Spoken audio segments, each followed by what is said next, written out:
Bonjour à tous, où que vous soyez, que la paix et la grâce de notre Dieu soient avec vous. C'est votre frère Renaud Boris Mbota, ex-pasteur du message du temps de la fin, qui vous souhaite la bienvenue dans ce nouveau numéro de Vérité cachée sur Branham et son message. Nous allons ici prendre une nouvelle thématique que nous allons intituler « Le nuage du 28 février 1963 était-il l'accomplissement d'une vision ?» Alors, nous voulons ici ensemble avec vous répondre une fois de plus la vérité sur le message de William Branham, notamment en rapport avec le nuage photographié le 28 février 1963. Et comme vous le savez, il y a beaucoup de bruit qui se raconte au niveau de Tabernacle, voulant à tout prix justifier l'injustifiable, justifier cet élément qui est devenu en quelque sorte comme une épine dans la patte de l'éléphant qu'on appelle le message du temps de la fin. Le 28 février 1963, un nuage circulaire a été photographié au-dessus de Flagstaff en Arizona. Ce fut alors le début d'une cavale de récupération dans le monde du message, commençant par l'événement jusqu'à la photographie. Et voici d'abord le témoignage que Billy Paul Branham, le fils aîné de William Branham, va écrire sur le livre Préface des 7 sceaux. Nous lisons ce qui suit. Le 30 décembre 1962, au Branham Tabernacle à Jeffersonville, dans l'Indiana, Frère Branham a prêché un message intitulé « Monsieur est le signe de la fin ». Dans ce message, il raconte une vision où il avait reçu l'ordre d'aller s'établir à Tucson, en Arizona, avec sa famille. La vision prédisait une explosion dont la secousse serait tellement violente qu'elle ébranlerait le pays tout entier. Cette vision s'est accomplie le 28 février 1963, alors qu'à 60 km au nord-est de Tucson, Frère Branham a été élevé dans une constellation de 7 anges. Il lui a alors été dit de retourner à son église de Jeffersonville où les mystères des 7 sceaux lui seraient révélés. Signé Billy Paul Branham, préface du livre des sceaux. Alors, nous venons ici de lire Billy Paul.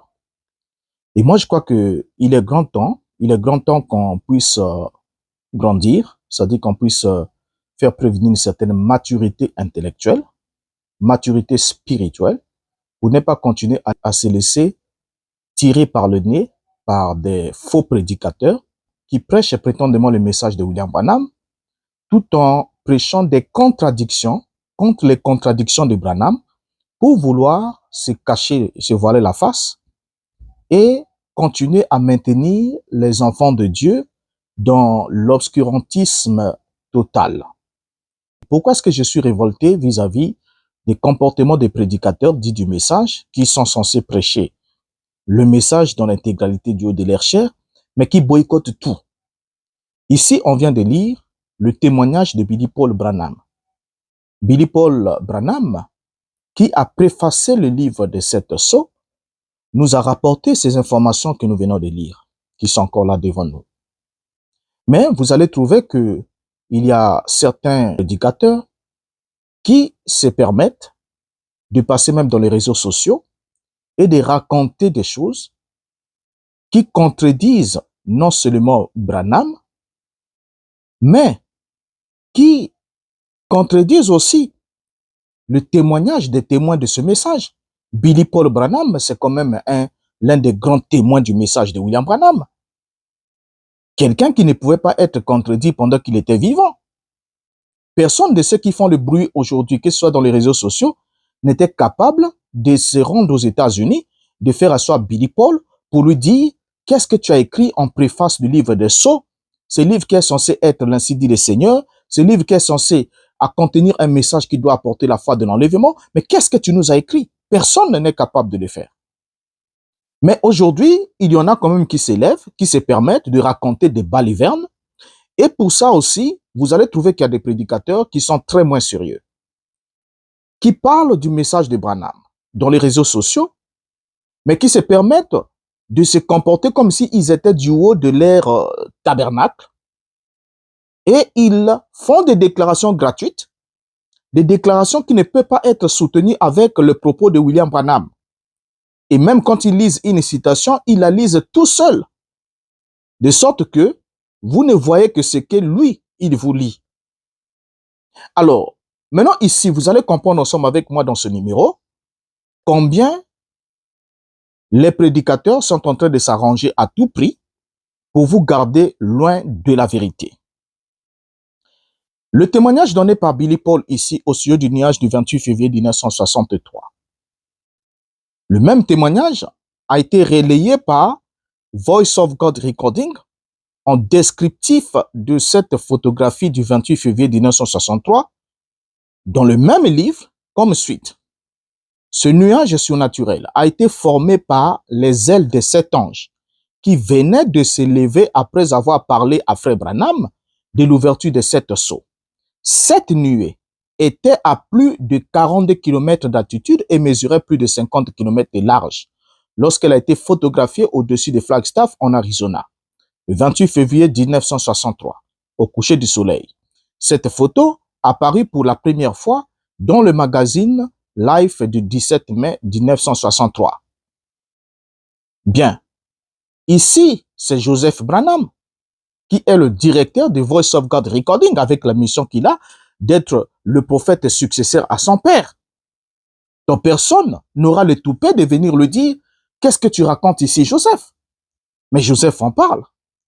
Il dit que ce nuage surnaturel a été formé par les ailes des 7 anges qui venaient de s'élever après avoir parlé à Frère Branham de l'ouverture de 7 sceaux.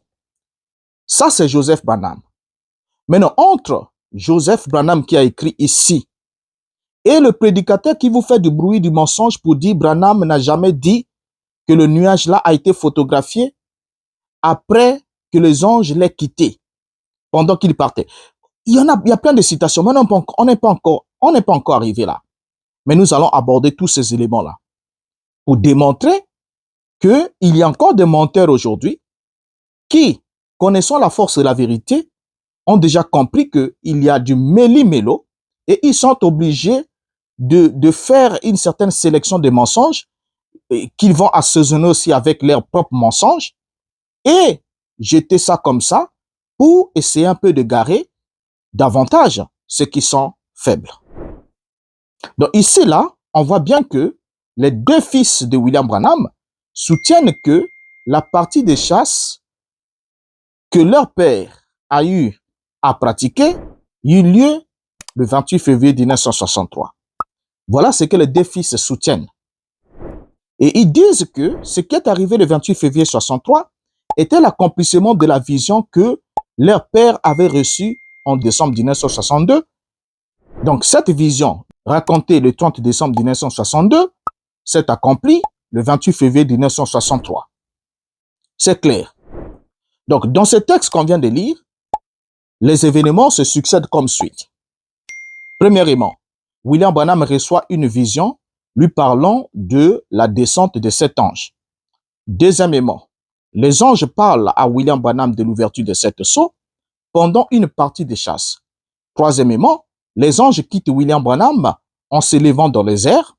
Quatrièmement, les anges forment un nuage avec leurs ailes. Cinquièmement, le nuage formé par les ailes des anges ayant parlé à William Branham a été photographié au coucher du soleil du 28 février 1963. Donc ici, là, il est absolument impossible, en lisant ces textes, de séparer la photographie du nuage de la partie des chasses de William Branham. Absolument impossible de le séparer. Et aussi de le séparer de la vision que William Branham a racontée le 30 décembre 1962. Impossible. Maintenant ici, nous voulons comprendre, dire toute la vérité, parce qu'il y en a qui vous disent, je vais dire toute la vérité, mais qui ne vous disent absolument rien, sauf essayer un peu de s'embrouiller davantage, au point où même certains amis croyant du message qui attendaient certains dans leur affirmation se sont rendus compte que qu'est-ce qu'il raconte celui-là, il dit même du n'importe quoi. Bien qu'ils n'ont pas le courage de le lui dire en commentaire parce qu'ils se disent que les Branham se battent derrière la maison, on ne peut pas se battre entre nous comme ça va se gêner, tout ça là. Et ils sont obligés de conserver une certaine hypocrisie.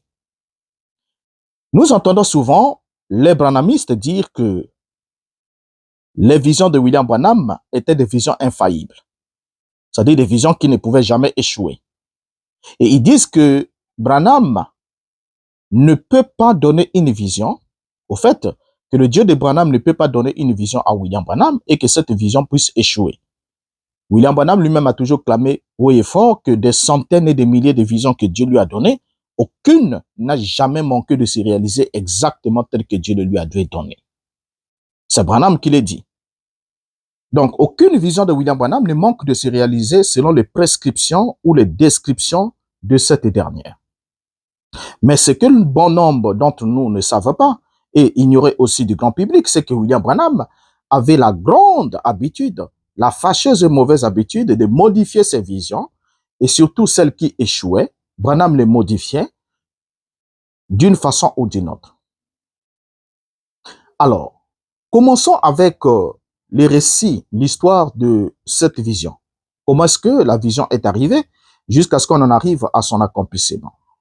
Déjà, en date du 23 décembre 1962, Branham raconte une vision qu'il avait eue en date du 22 décembre 1962.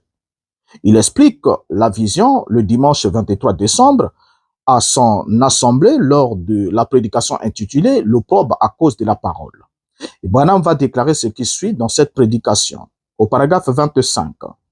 Tout ça, c'était encore dans la vision. Ce n'était pas, vous voyez, c'était dans la vision. Et puis, tout d'un coup, quand je me suis rendu compte que ils étaient autour de moi, je ne les voyais pas, mais j'avais été amené dans cette constellation sous forme de pyramide qu'ils formaient.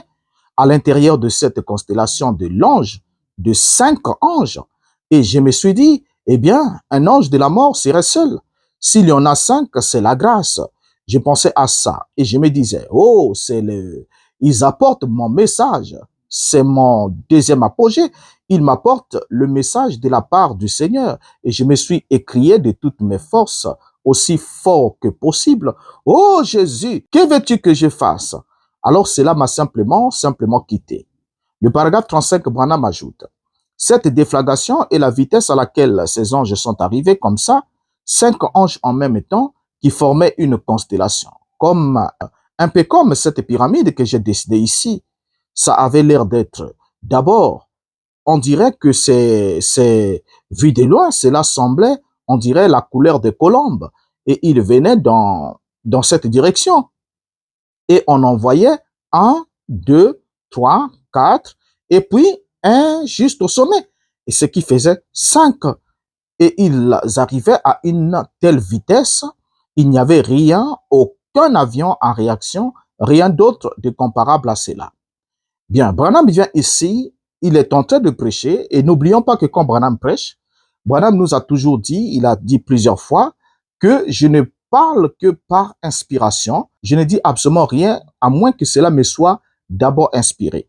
Et Branham nous dit aussi que lorsqu'il prêche, ce n'est pas lui qui parle, mais c'est son ange qui entre en lui et qui l'inspire, c'est-à-dire qui prend le contrôle de ses cordes vocales et tout, et qui commence à parler en son lieu et place. Et Branham aussi nous a signifié qu'il n'est prêche que sous inspiration, qu'aucun prédicateur ne peut prêcher un serment. Les sermons sont prêchés sous la puissance de l'esprit qui prend le contrôle de l'homme, prédicateur, et qui s'exprime par lui. Ça, ce sont des définitions de Branham. Alors donc déjà ici, lorsque nous lisons cette déclaration de William Branham, nous voyons que William Branham nous évoque qu'il a reçu une vision, il avait vu 5 anges qui étaient venus et qui l'ont enlevé, qui l'ont ravi, qui l'ont transporté. Alors, Branham précise bien qu'il y a eu 5 anges. Il fait bien la distinction entre un seul ange, parce qu'il s'est dit que si c'était l'ange de la mort, il devait être seul. Mais comme il y en a 5, c'est la grâce. N'oublions pas. Donc, Branham sait très bien compter jusqu'à 5. Il connaît au moins, il sait bien compter jusqu'à 5. Alors, ici, lorsqu'on voit ici, Branham nous précise bien, il dit, il envoyait 1, 2, 3, 4, et puis un juste au sommet, ce qui faisait 5. C'est Branham lui-même. Vous voyez bien? Alors, comme indiqué, la vision originale de Branham montre clairement une constellation de 5 anges, 2 de chaque côté et un au sommet, formant ce que Branham appelle une pyramide, notamment un triangle. Maintenant, ce qui est intéressant, c'est quoi? Branham vient de recevoir ici une vision. La vision de la réception de son message. Parce que même lui-même, il a dit que lorsqu'il a vu cette vision, il s'est écrié. Voilà, il s'est écrié. Il dit, s'il y en avait 5, c'est la grâce. j'ai pensé à ça, je me disais, oh, ils apportent mon message. Vous voyez? Donc, Branham ici précise bien que ces anges apportent son message.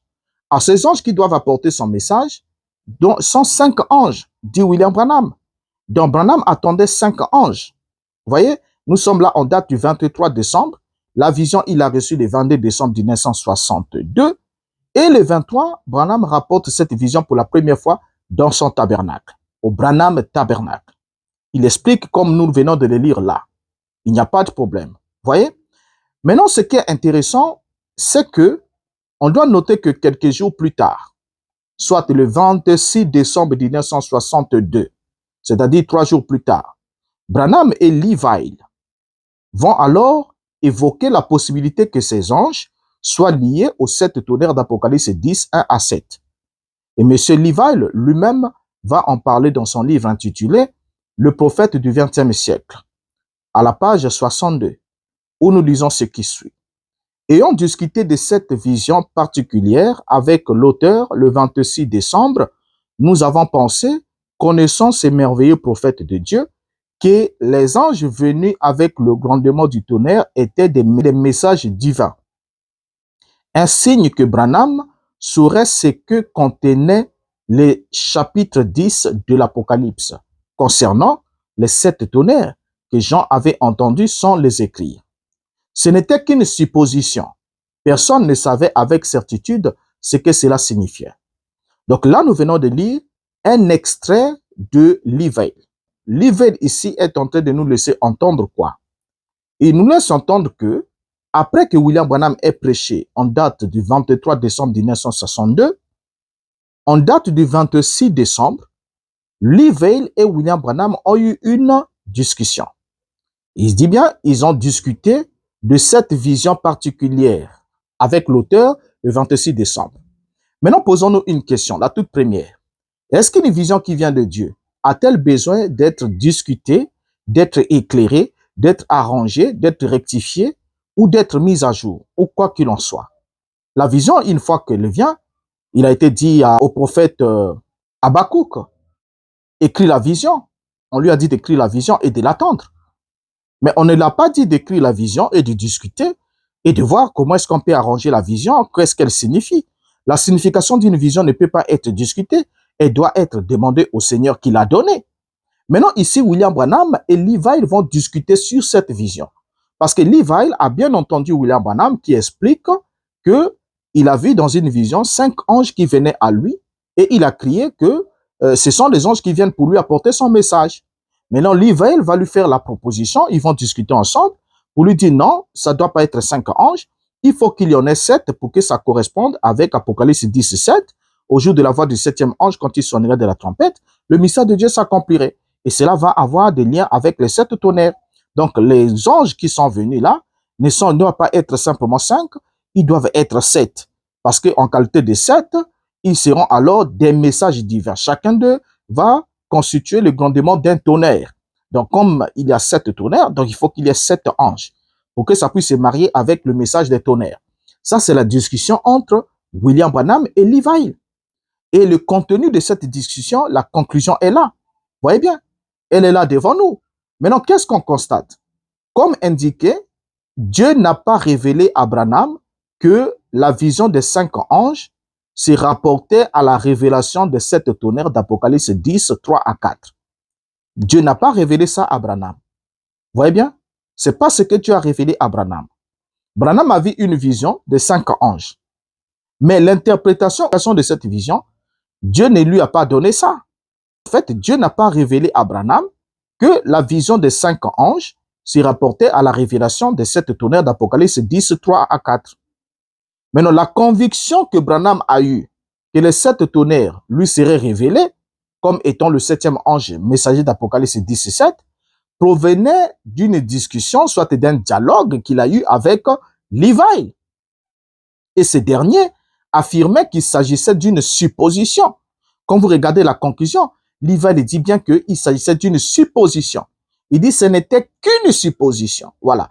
Donc, Lee Weil fait une supposition. La supposition est le fait de considérer une idée ou encore un fait comme possible ou probable, sans en avoir encore la preuve. C'est le point de départ de la réflexion et de la recherche scientifique, ou encore le point de départ du débat. Maintenant, ici, Livell fait une supposition.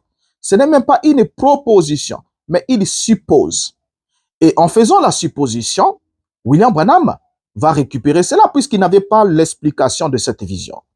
Or, lorsqu'on regarde dans la Bible, on va voir que lorsque Daniel a reçu la vision, Daniel avait aussi besoin de l'explication de la vision et l'ange avait dit à Gabriel d'expliquer la vision à Daniel. Daniel chapitre 8, le verset 15 à 16, la Bible nous dit, « Tandis que moi, Daniel, j'avais cette vision et que je cherchais à la comprendre. Voici quelqu'un qui avait l'apparence d'un homme se tenait devant moi et j'entendis la voix d'un homme au milieu des loulailles. Il cria et dit, « Gabriel, explique-lui la vision. » Donc, vous voyez ici que Daniel reçoit une vision et pendant que Daniel cherche à comprendre la vision, il y a un homme, il y a un être dans l'apparence d'un homme qui dit à Gabriel d'expliquer la vision à Daniel. Vous voyez, qui donne un ordre à Gabriel d'expliquer la vision à Daniel. Donc, Gabriel, c'est lui qui explique la vision à Daniel. Or, dans le cas de Branham, quand Branham a cherché à comprendre sa vision, au lieu de s'attendre à Dieu, Branham a discuté de cette vision avec Livell. Et ils ont discuté. Et quand ils ont discuté, alors, Branham va alors décider de changer le nombre. Voilà, de changer le nombre d'anges qui doivent venir vers lui. Et même l'objectif de la venue de ces anges. Donc, dans la vision initiale, il y avait 5 anges. Ils n'étaient pas porteurs du message des 7 tonnerres. Mais cependant, le 30 décembre 1962, c'est-à-dire quelques jours après avoir évoqué la possibilité que la vision de cet ange soit liée au chapitre 10 du livre d'Apocalypse, Branham décida alors de modifier le nombre d'anges en les faisant passer de 5 à 7. Comment est-ce qu'il s'est alors pris? Tout d'abord, Branham va commencer à s'aimer le doute dans l'esprit de son auditoire quant au nombre des anges qui doivent venir dans cette vision. Il oublie qu'une semaine plus tôt, il avait déjà parlé de 5 anges, et quand il prêche « Messieurs, est-ce le signe de la fin ?» le 30 décembre 1962, le paragraphe 205, Branham dit « Mais cela a secoué la terre, et à ce moment-là, j'étais toujours en train de regarder vers l'ouest, et très loin dans l'éternité, j'ai vu une constellation de quelque chose qui venait. On aurait dit qu'il s'agissait peut-être de petits points. Il ne pouvait pas y en avoir moins de 5 et pas plus de 7. Mais il formait une pyramide comme ce messager qui venait. Et à ce moment-là, la puissance du Dieu Tout-Puissant m'a enlevé à leur rencontre. Alors, donc, on voit ici Branham qui commence d'abord par semer les doutes. Vous savez, quand le serpent est arrivé en Éden, pour pouvoir emmener Ève à rejeter la parole, le serpent a d'abord commencé par semer le doute. Et Branham l'a même enseigné que la première tactique du serpent a toujours été de semer le doute, ensuite de remettre en cause et après de proposer une falsification. Et ici, Branham suit la même procédure, la même méthodologie. Il commence à semer le doute parce que là-bas, le serpent avait dit à Ève, Dieu a-t-il réellement dit que vous ne mangerez pas de tous les arbres du jardin? L'objectif de la question du serpent était de semer le doute sur la parole de Dieu. Maintenant, ici, Branham dit, il ne pouvait pas y en avoir moins de 5 et pas plus de 7. Donc, il devait être précis. Maintenant, ici, il sème le doute. Alors, après que Branham eut compté et affirmé sans équivoque que la vision originelle comportait 5 anges, il sema alors le doute quant à leur nombre, 5 ou 7. Pas moins de 5, pas plus de 7. Puis finalement, dans le même sermon, il va alors modifier la vision pour n'en mentionner que 7. Dans Monsieur, est-ce le signe de la fin? La page 47, Branham va ajouter, et l'autre matin, cette déflagration qui m'a secoué jusqu'à ce que je m'élève dans l'air aussi haut que le bâtiment. Et cette constellation d'anges, ces 7 anges en forme de pyramide, sans ces 7 tonnerres qui viennent, cela se pourrait-il? C'est entièrement interprété. Selon son rêve, c'est tout à fait fini. Ici déjà, regardez comment Branham récupère. Branham parle alors de la constellation qui passe de 5 anges à 7 anges. Il dit, c'est 7 anges en forme de pyramide. Sans ces 7 tonnerres qui viennent, regardez, il établit des liens en posant une question, en s'interrogeant. Vous voyez? Et il suppose, il dit, cela se pourrait-il? Et toujours dans la même prédication, Monsieur S est le signe de la fin, le paragraphe 385, Branham ajoute, ne sachant rien à ce sujet, une déflagration s'est fait entendre. Et 7 anges sont venus de l'éternité. J'ai dit, Seigneur, que veux-tu que je fasse? Cela ne m'a pas été dit. Il se peut que je doive premièrement aller là-bas avant de trouver ce que c'est. Je ne sais pas. Ce n'est peut-être même pas ça. Je ne sais pas. Regardez déjà comment Branham navigue avec les gens en évoquant des hypothèses, des à peu près, alors qu'un prophète est censé être précis. Mais ici, Branham ne sait exactement pas ce qu'il est en train de dire. Déjà, la vision que Branham dit avoir reçue avait 5 anges. Mais quand Branham rapporte ça pour la deuxième fois, la vision passe de 5 à 7 anges parce qu'il en a discuté avec Levi.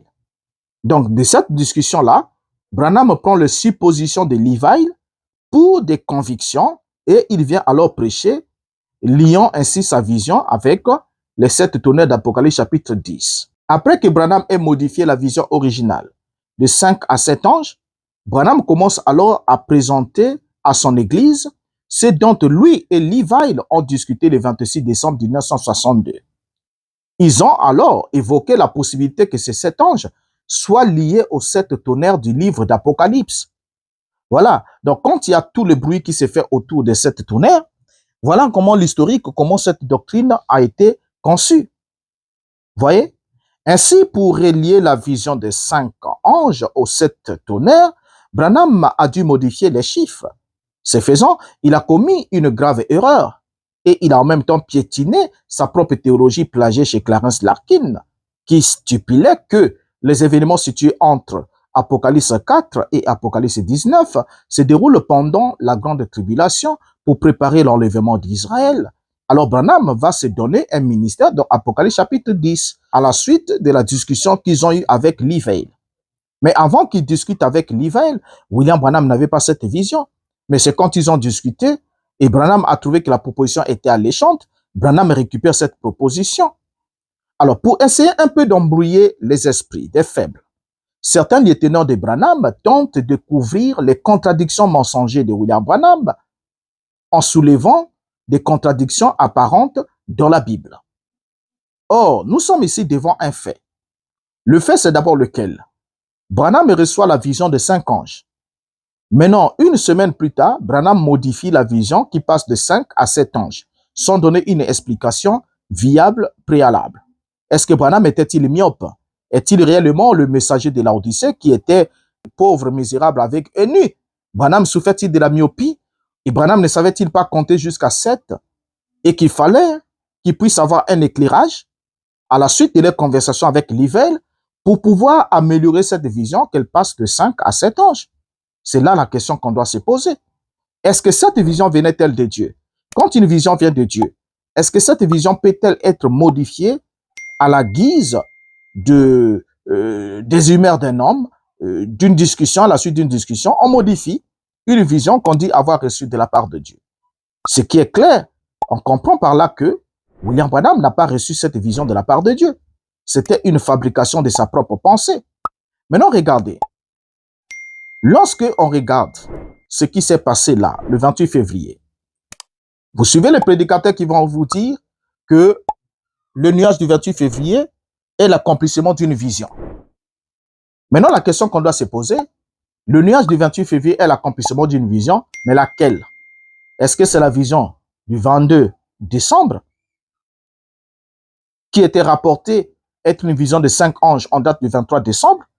Ou c'est la vision modifiée après la discussion avec Levi et qui a été rapportée le 30 décembre 62? Laquelle de ces deux visions s'est-elle accomplie? Laquelle?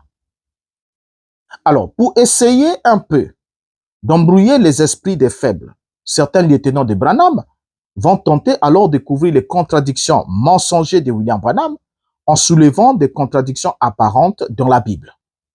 Or, Branham a toujours prêché que j'ai proposé aussi moi de mon salaire à l'homme qui va me montrer une seule contradiction dans la Bible. Il n'y en a pas. Mais pendant que Branham était en vie, Branham n'a pas trouvé une seule contradiction dans la Bible. Mais aujourd'hui, c'est les témoins pour couvrir les contradictions de Branham vont alors chercher des contradictions dans la Bible. Dire si vous ne voulez pas que nous on reste avec la contradiction de Branham, donc vous aussi vous devez abandonner aussi la Bible qui a aussi la contradiction. Voilà la technique employée alors par les prédicateurs. J'en ai écouté un avec beaucoup de honte qui va évoquer Actes chapitre 9 et Actes chapitre 22 pour dire que là-bas il y avait une contradiction. Paul s'est contredit et comme il s'est contredit, est-ce qu'on doit rejeter Paul? Une façon de dire que Branham était un homme, et ça c'est même les prédicateurs, ils le disent, hein, sans honte à la face du monde. Ils disent que Branham était un homme, il pouvait commettre des erreurs, il se trompait souvent sur les chiffres, sur le nombre. Non, Branham ne se trompait pas sur les chiffres, sur les nombres. Branham sait compter. Il a bien vu 5 anges. Il faut qu'on soit clair. Il a bien vu 5 anges. Et il n'a pas dit ça en lapsus. Il a bien expliqué de façon détaillée, 2 de chaque côté, 1 au sommet. Ça fait 5. Donc ne vous moquez pas des gens jusqu'à ce niveau. Donc soit Branham a menti, soit c'est vous qui êtes en train de mentir pour vouloir couvrir le mensonge de Branham. Voilà. Il faut que vous soyez véridique. Il faudra dire que oui, nous savons que Branham a menti, mais nous, comme on est fanatique de Branham, on n'accepte pas qu'il a menti parce que si on commence à accepter que Branham a menti, ça veut dire que dans le message contient des mensonges, donc le message n'est plus pur, il n'est plus parfait, et du coup, on ne pourra plus tenir les gens en l'aise derrière ce message. Et il faut alors trouver des contradictions apparentes pour essayer un peu d'essuyer le mensonge de Branham en utilisant la Bible comme chiffon, ce qui est un acte blasphématoire. Voyez? Parce que la Bible, Paul, en prêchant, il a placé l'évangile sous le sceau. Il a dit que même si un ange du ciel venait vous enseigner un autre évangile que celui que nous avons prêché, qu'il soit anathème. Mais ce sceau-là n'est pas sur les mensonges de Branham, n'est pas là-dessus. Et d'ailleurs, regardez, lorsque on prend Actes chapitre 9, le verset 7, et Actes chapitre 22, le verset 9, nous sommes obligés de lire quand même ces passages et de voir qu'est-ce qui s'est passé. Parce que généralement, on aime brandir ça pour dire que là-bas aussi il y a contradiction. Et comme il y a contradiction, le même événement avec 2 récits contradictoires, donc, nous aussi, on doit accepter que Branham puisse aussi nous rapporter le même événement avec 2 récits contradictoires. Non, chez Branham, c'est pas, un événement n'a pas seulement 2 récits contradictoires. Dans le message de Branham, un événement peut avoir 10, 15, 20, 30, 50 récits contradictoires. Si vous voulez parier, on parie et on vous choisit un événement et on vous étale les contradictions qu'il y a autour d'un seul événement. Notamment celui dont nous sommes en train de parler sur le nuage. Rempli de contradictions comme pas possible. Alors maintenant, prenons les 2 textes évoqués. Actes chapitre 9, le verset 7 et Actes chapitre 22, le verset 9. On va les lire, tous ces 2 textes-là. La Bible dit, « Les hommes qui l'accompagnaient demeurèrent stupéfaits. Ils entendaient bien la voix, mais ils ne voyaient personne. » Le verset 22 ajoute, « Ceux qui étaient avec moi virent bien la lumière, mais ils n'entendirent pas la voix de celui qui parlait. Alors j'ai dit, que ferai-je, Seigneur? » Alors, on vient de lire ici ces 2 versets. Et soulignons un point important. C'est Luc qui est le écrivain de ces 2 versets. C'est Luc qui est en train d'écrire. La différence déjà avec Branham, ici, nous avons Luc qui rapporte un événement. Il est l'écrivain. Et dans le cas de Branham, Branham est lui-même l'orateur. Et les brochures sont les transcriptions directes, sans interprétation de ses paroles. Alors, dans Actes chapitre 9, le verset 7, Luc rapporte l'expérience vécue par l'apôtre Paul. Et dans le second verset, Acte 22, verset 9, Luc rapporte ce que Paul dit. Regardez bien, il rapporte ce que Paul dit. Or, dans le texte grec original, la langue dans laquelle tout le Nouveau Testament a été écrit, il y a un mot, un verbe. Le verbe akuo. Akuo est utilisé dans les deux cas.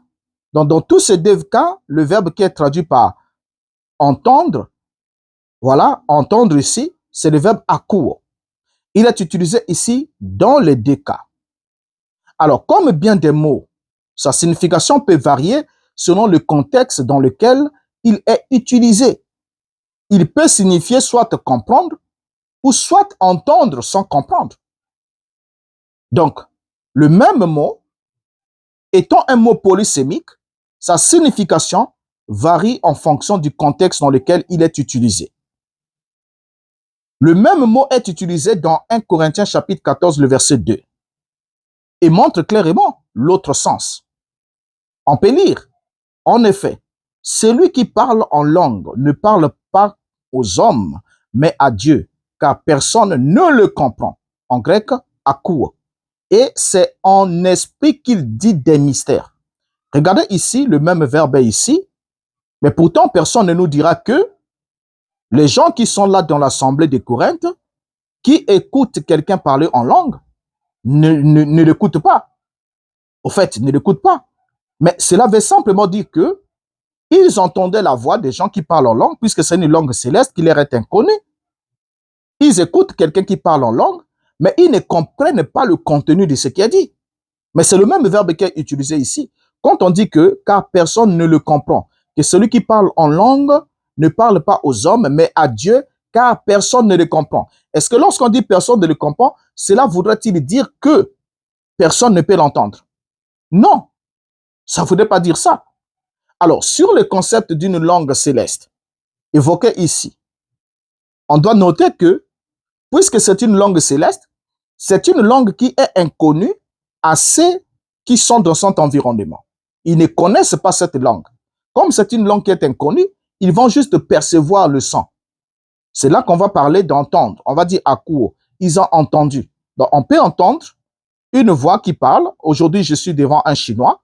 Le Chinois va parler, je vais l'entendre. Mais je vous dirai, j'ai entendu ce que le Chinois, j'ai entendu ce Chinois parler. Mais je ne l'ai pas vu parce que j'étais derrière le mur. Mais dans un autre texte, je pourrais vous dire, je n'ai pas compris le chinois. Je n'ai pas compris ou je n'ai pas entendu. Donc, parce qu'en français, au moins, nous avons le verbe entendre, nous avons le verbe écouter, entendre, comprendre, qui sont des verbes qui n'ont pas le même sens. Ils n'ont pas le même sens. Vous voyez? Et même dans la langue hébraïque, c'est la même chose. Donc, on peut percevoir le son, une note vocale, on peut percevoir le son, mais on n'a pas saisi le contenu. Et dans le cas déjà de ce passage de 1 Corinthiens chapitre 14, verset 2, l'ensemble des croyants pouvaient bien entendre, ils pouvaient bien percevoir le son. Mais la Bible dit, personne ne le comprend. Ils ne comprennent pas. Parce que c'est en esprit que cet homme dit des mystères. Et notons encore une chose aussi. Dans Actes chapitre 26, verset 14, Paul va préciser que Jésus lui a parlé en hébreu. Et ça aussi, c'est un détail important. Acte 26, verset 14 nous dit, « Nous tombâmes tous par terre et j'entendis une voix. » C'est Paul qui dit, il a entendu une voix qui me disait en langue hébraïque, « Saul, Saul, pourquoi me persécutes-tu? Il te sera dur de régimer contre les aiguillons. » Alors, vous voyez ici, Paul précise qu'il a entendu une voix. Donc, quand il dit qu'il a entendu une voix, il ne nous dit pas encore le contenu. Il a entendu une voix. Donc, il a perçu le son. Et c'est la même voix que lui, il a entendu, que ceux qui étaient avec lui ont aussi entendu la voix. Mais Paul, rappelons-le, était hébreu. Mais son entourage qui était avec lui, ce n'était pas des Hébreux. Regardez bien, Paul était hébreu, mais l'entourage qui était là n'était pas hébreu. Et la Bible précise que la voix me parla en langue hébraïque. Pourquoi est-ce que Paul a fait la distinction de ce que la voix lui a dit? La voix lui a parlé en langue hébraïque. Oh, la langue hébraïque est une langue inconnue pour les Grecs. Donc, ils peuvent être là, ils ont perçu le son, mais ils n'ont pas compris le contenu. Donc, il est donc possible qu'il n'y ait pas de contradiction dans ces deux textes et que le verbe signifie seulement entendre au chapitre 9, mais entendre avec une compréhension au chapitre 22. Voilà. C'est ça ce que cela sous-entend. Voici ce qui est arrivé réellement à Paul et à ceux qui l'accompagnaient sur la route de Damas. Bien que les hommes qui étaient avec lui aient entendu la voix de Christ, mais ils ne comprirent pas ce qu'il avait dit. Par contre, Paul, lui, de son côté, il a entendu et compris. Regardez, quelque chose va attirer l'attention ici. Quand on reprend le verset 9 de Acte 22, la nuance c'est laquelle? La Bible nous dit, ceux qui étaient avec moi virent bien la lumière, mais ils n'entendirent pas la voix de celui qui parlait. Donc, il y a quelqu'un qui parlait. Vous voyez, donc, regardez bien, il y a quelqu'un qui parlait. Ils n'entendirent pas la voix de celui qui parlait. Regardez la précision. Ils n'entendirent pas la voix de celui qui parlait. Ça veut dire qu'il y a quelqu'un qui parlait. Mais eux, ils n'ont pas entendu la voix. Comment est-ce qu'ils n'ont pas entendu la voix de quelqu'un qui parlait? Ils n'étaient pas sourds. Cela sous-entend que la vraie traduction ici n'est pas utiliser le verbe entendre, simplement, mais c'est utiliser la compréhension. C'est-à-dire qu'ils ont perçu le son, mais ils n'ont pas saisi le contenu. Ils ont saisi, perçu le son qui est la forme. Parce qu'ils ont des oreilles, c'est un bruit audible à leurs oreilles. Dans Acte 9, ils ont entendu un bruit vocal audible à leurs oreilles. Et dans Acte 22, le verset 9, ils n'ont pas compris le contenu. Parce qu'on dit bien, ils n'entendirent pas la voix de celui qui parlait. Donc, il n'y a pas de contradiction. Il n'y a pas de contradiction. Vous voyez bien? Il n'y a absolument pas de contradiction. Et pour terminer, on peut alors prendre quelques versets, comparer de façon comparée. On prend juste quelques versions de façon comparée pour lire les deux versets ici. La Bible de Semer, Acte 22, dans la Bible de Semer, Acte 9, 7, nous dit, ses compagnons de voyage restèrent figés sur place, muets de stupeur. Ils entendaient bien la voix, mais ne voyaient personne. Ça, c'est le verset 7. Verset 9. Acte 22, verset 9. Ceux qui étaient avec moi ont bien vu la lumière, mais n'ont pas compris celui qui me parlait. Ils n'ont pas fait quoi? Ils n'ont pas compris celui qui me parlait. Déjà, celui qui le parlait en langue hébraïque. Ils n'ont pas compris. C'est une conversation entre Jésus et Paul. Mais ils étaient là dans l'entourage. Ils ont vu le sens de la vue, ils ont vu la lumière. Mais ils n'ont pas compris celui qui me parlait. De quoi est-ce qu'il parle? Ils n'ont pas compris le contenu. Quand il dit Saul, Saul, pourquoi me persécutes-tu? Je suis Jésus que tu persécutes. Il te sera difficile de régimer contre les aiguillons. Tout ça là, ceux qui sont là, même s'ils pouvaient percevoir ce son, mais ils n'ont pas compris, ils ne savent même pas de quoi est-ce qu'on parle. On parle de quoi? Quand quelqu'un dit qu'il n'a pas compris, ça veut dire qu'il ne saisit pas le contenu, le sens de ce qu'il a dit, même si c'est une langue intelligible, même si ce sont des mots qu'on peut comprendre, mais au fait, il parle même de quoi là? Je ne saisis pas là, jusqu'ici, en tout cas, si quelqu'un peut me mettre au parfait, je ne comprends pas là. Vous voyez? Donc, quand je dis que je ne comprends pas, ça veut pas dire que je n'ai pas perçu le son. Et dans la Bible, second 21, le verset Acte 9, 7 nous dit, les hommes qui l'accompagnaient s'arrêtèrent muets de stupeur et entendaient bien la voix, mais ils ne voyaient personne. Regardez bien. Et quand on prend la même version, hein, Acte 22, verset 9, nous dit, ceux qui étaient avec moi ont bien vu la lumière et ont été effrayés, mais ils n'ont pas compris celui qui me parlait. Ils n'ont pas fait quoi? Ils n'ont pas compris celui qui me parlait. Alors donc, le cas de Acte chapitre 9, le verset 7 et Acte chapitre 22, le verset 9 n'est pas pareil avec celui de Branham. Branham qui ment et modifie constamment ses récits, prouvant que c'était ses propres inventions, sans aucune autorité spirituelle. Or, il est bien possible d'écouter, d'entendre et de ne pas comprendre. Même dans Matthieu chapitre 13, le verset 23, le Seigneur parle de la parabole du sémeur. Il dit, celui qui a reçu la sémence sur la bonne terre, c'est celui qui entend la parole et la comprend. C'est celui-là qui porte du fruit.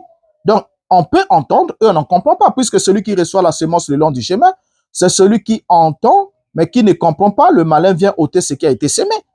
Donc, entendre et comprendre sont des choses. Vous voyez? Alors, donc maintenant ici, on saisit très bien ensemble avec vous que ne laissez pas des charlatans, prédicateurs du mensonge de William Branham, continuer à vouloir vous ingurgiter les mensonges et les contradictions flagrantes de William Branham sous prétexte que la Bible aussi en contient. Si déjà vous trouvez quelqu'un qui le fait, vous comprenez que c'est quelqu'un qui défie William Branham. Et s'il défie William Branham, il n'est pas sérieux. Il est faux. Parce que le premier à vouloir remettre la parole de Dieu en question, c'était le serpent devant Ève, et nous connaissons la suite de l'histoire. Et si vous écoutez un prédicateur qui commence à vous dire que la Bible aussi contient des erreurs, la Bible aussi contient des contradictions, et si on ne veut pas accepter les contradictions de Branham, rejetons aussi les contradictions de la Bible. Vous comprenez que vous êtes devant un serviteur du diable, un serpent, le diable, qui a le venin dans sa bouche, dans ses crocs. Il est prêt à vous mordre pour vous tuer. Et l'objectif, c'est qu'il vous dit, vous devez boire du poison, vous devez boire ça. Voyez, vous devez le boire. Or, que dit William Branham pour terminer? Dans la prédication L'histoire de ma vie, prêché le 28e mois 1950, le paragraphe 21, Branham dit, j'ai dit, non, j'agis correctement, je tiens ma promesse. Voyez-vous, je lui ai dit, ma promesse, peu importe ce que c'est. Si un homme n'est pas de parole, je ne vais pas. Vous ne pouvez pas lui faire confiance parce qu'il ne vaut rien. Voyez, ainsi, il y a une chose qu'une personne doit toujours être, c'est d'être honnête. Dites les choses de telle manière que vous puissiez le répéter 1 million de fois et que ce soit toujours la même chose. Vous voyez, soyez honnête. Peu importe que ce soit mauvais ou que ce soit bon, soyez honnête. Et si c'est contre vous, dites-le quand même. Ou taisez-vous et ne le dites pas du tout. Voyez. Alors donc là, l'honnêteté oblige. On ne peut pas faire confiance à Branham. Branham le dit ici. On ne peut pas lui faire confiance. Comment est-ce qu'on peut lui faire confiance lorsqu'il dit une chose aujourd'hui et modifie la chose le lendemain? La fois suivante, il modifie. Or, Branham nous dit clairement, dites les choses de telle manière que vous puissiez les répéter 1 million de fois et que ce soit toujours la même chose. Or, ça, c'est un exercice impossible à William Branham. Impossible. Il donne même 1 million de fois. Mais Branham, juste 2 fois, la même chose 2 fois, de la même manière, impossible. Mais 1 million de fois, c'est trop demandé à William Branham. Alors, donc, vous comprenez ici ensemble avec moi que l'événement du 28 février 1963 n'est pas l'accomplissement d'une vision qui aurait été donnée à William Branham. Donc, Branham a reçu la vision de 5 anges. Et la vision a été modifiée de 5 à 7 anges à la suite de la discussion qu'ils ont eue avec Levi. Et Levi en a témoigné dans le livre, le prophète du XXe siècle. Et Branham était témoin de ce texte-là, de ce livre, publié pendant la vie de William Branham. Donc, Branham étant conscient qu'il a pris la supposition de Levi comme étant une conviction et il a fait de ça une réalité, une doctrine, un enseignement. Aujourd'hui, ça fait du bruit dans le monde dit du message. Les 7 tonnerres sont révélés, les 7 tonnerres ne sont pas révélés. Ils seront révélés, ils ne seront pas révélés.